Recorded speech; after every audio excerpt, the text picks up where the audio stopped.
Ditantang perang oleh KKB Papua, TNI kembali kirimkan pasukan macan kumbang. Kehebatannya tak kalah dari pasukan setan.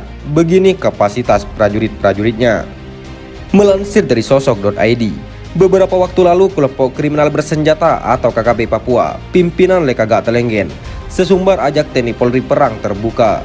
Hal itu pun tak ditanggapi serius oleh aparat keamanan setempat, lantaran menggunakan cara halus agar KKB bisa kembali ke pangkuan Ibu Pertiwi. Namun tak demikian dengan TNI AD saat ini, yang kembali kirimkan pasukan khususnya untuk memberantas KKB Papua.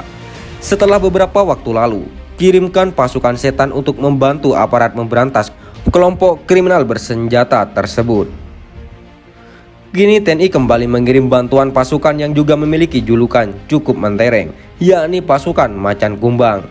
Pasukan ini berasal dari Yonif Mekanis 521 Dadaha Yoda. Pasukan berlambang macan kumbang itu tengah melaksanakan tugas pengamanan daerah rawan Papua atau Pamrahwan. Dalam video pendek yang diunggah akun Instagram Yonif Mekanis 521 DY, terlihat rombongan kendaraan pasukan macan kumbang keluar dari gapura markas Yonif Mekanis 521 DY.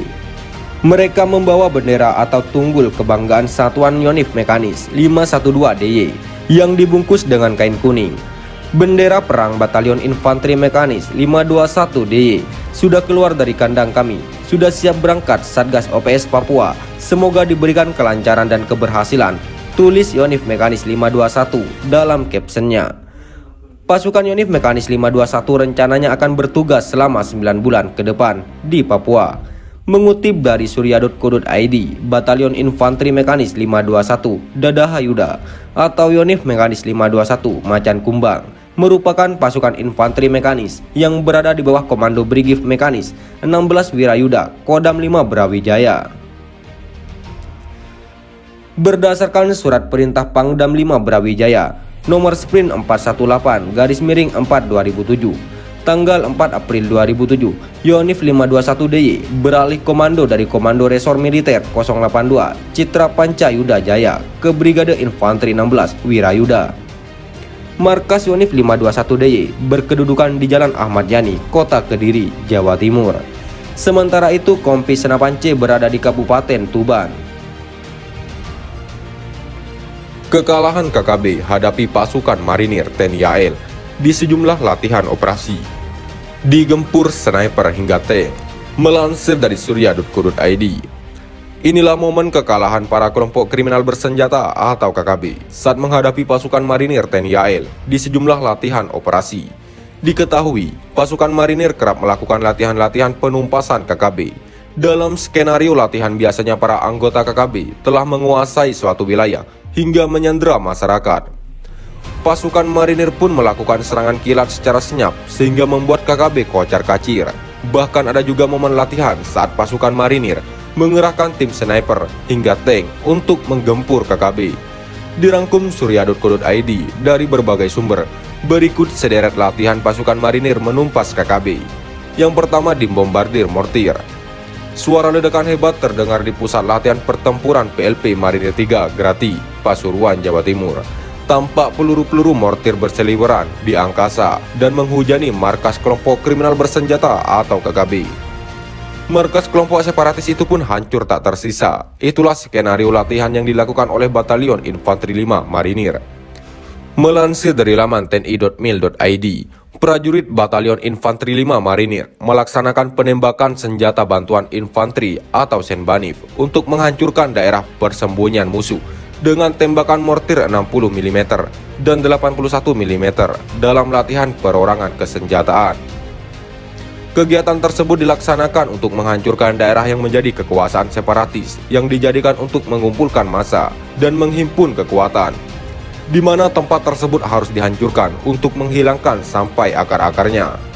Sekedar diketahui, mortir adalah senjata artileri yang diisi dari depan dan menembakkan peluru dengan kecepatan yang rendah, jarak yang jangkauan dekat, dan dengan perjalanan peluru yang tinggi, lengkungan parabolanya. Melansir dari Wikipedia, sifat-sifat ini bertolak belakang dengan artileri besar seperti meriam dan howitzer yang pelurunya bergerak dengan kecepatan tinggi, jarak jangkau yang jauh, dan lengkungan yang lebih rendah. Umumnya sebuah perangkat mortir modern terdiri dari sebuah tabung di mana peluru mortar dijatuhkan kepada mekanisme penembakan yang meledakkan bahan kimia untuk melontarkannya. Mortir dikenal di Eropa pada abad ke-18 oleh bangsa Eropa. Pada mulanya mortir digunakan untuk melakukan serangan ke dalam benteng pertahanan atau keluar benteng pertahanan. Karena lengkung tembakannya dapat menjangkau melewati dinding benteng yang tinggi sehingga dengan mudah menghantam musuh yang berada di balik tembok benteng pertahanan. Mortir juga dikenal di India ketika terjadi peperangan dengan tentara kerajaan Inggris seperti mortir yang bernama Harimau dari Myosere yang dibuat di India Selatan dan jatuh ke tangan Inggris dalam pertempuran di Seringatapam pada tahun 1799. TNI sendiri sudah menggunakan mortir buatan perusahaan dalam negeri seperti PT Pindad. Melansir dari laman resminya, PT Pindad memproduksi mortir seperti yang digunakan Batalion Infanteri 5 Marinir dalam latihan. Pelontar mortir jarak jauh dengan kaliber 60 mm dapat menggunakan amunisi segala tipe amunisi mortir kaliber 60 mm long range, dilengkapi dengan bipod untuk menopang pelontar dalam pengoperasiannya. Penembakan dilakukan secara satu persatu yang dapat mencapai jarak tembak sampai dengan 4 km. Digempur sniper hingga tank, sebanyak 800 prajurit Korps Marinir TNI AL menggempur sarang-sarang KKB. Tak hanya itu, marinir juga mengerahkan tim penembak jitu atau sniper hingga tank untuk menumpas. Dilengkapi dengan alutsista canggih, persenjataan lengkap dan strategi jitu, pasukan marinir mudah melibas KKB dan menghancurkannya. Itulah skenario latihan yang digelar oleh Pasmar II Korps Marinir TNI AL. Melansir dari tayangan Kompas TV, ratusan personel TNI AL dikerahkan dalam simulasi perang dengan kelompok separatis ini. Latihan perang ini diawali dengan operasi penyusupan ke wilayah yang telah dikuasai oleh kelompok separatis. Kemudian marinir TNI AL melumpuhkan komunikasi musuh dan menempatkan satu tim sniper untuk menumpas satu persatu anggota separatis. Setelah kondisi terkendali, anggota TNI AL kemudian melakukan fast troop untuk menguasai gedung yang digunakan untuk menyandra warga. Manuver penjinakan bom dan pembebasan sandera pun menjadi bagian akhir dari latihan perang melawan kelompok separatis ini. Latihan perang ini juga ditinjau langsung oleh Wakil Kepala Staf Angkatan Laut Laksamana Madya Ahmadi Heri Purnomo. Menurut Wakasal, latihan perang ini merupakan bagian dari kesiapan TNI AL dalam menghadapi segala bentuk teror yang mengancam kedaulatan NKRI. Dalam latihan perang ini TNI AL menerjunkan lebih dari 800 personel yang dilengkapi dengan 3 tank amfibi. Meski melibatkan banyak orang, namun kegiatan tersebut tetap menerapkan protokol kesehatan yang ketat. Sekian dan terima kasih. Jika ada salah kata, kami mohon maaf. Jangan lupa like, komen, dan subscribe.